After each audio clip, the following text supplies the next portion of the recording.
Hi everyone and welcome to Mathews. मैं हूं काशिफ अली और आज हम सीखने वाले हैं सुपरसेट। तो आइए शुरू करते हैं।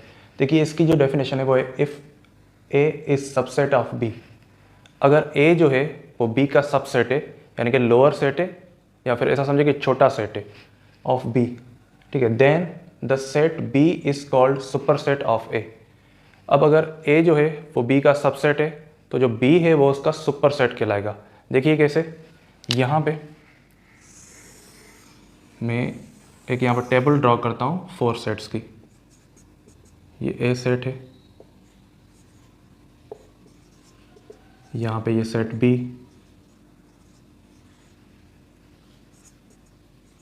सेट सी, और यहाँ पे सेट ये है डी।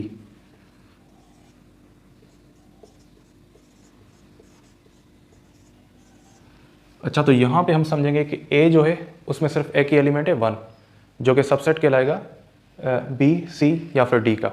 देखिए अगर हम यहाँ पे इन दोनों को कंसीडर करें, ए और बी को, तो इसमें से जो सुपर सेट है वो कौन सा होगा? यकीनन बी, क्योंकि इसमें इससे एलिमेंट ऐसा समझे कि ज़्यादा है और सेम भी हैं। यानी कि जो सबसेट होता है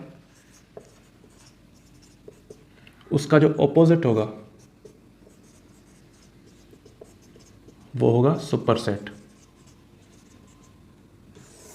और इसको हम कैसे डिनोट करते हैं, अच्छा वो भी देख लेते हैं। देखिए यहाँ पे अगर ए जो है वो बी का सबसेट है, यानी कि if A is subset of B then B is set of A. तो ये जो सिंबल है इसी से हम किसी भी सेट को डिनोट करते हैं, इससे ज़्यादा कुछ भी नहीं। अच्छा, यहाँ पे एक और एग्जांपल, ये जो बी है वो सी या फिर डी का सबसेट है। तो यहाँ पे अगर हम देखें कि सी इज़ पावर सेट या फिर सुपर सेट ऑफ बी, तो ये भी हो सकता है, या फिर D is super of B.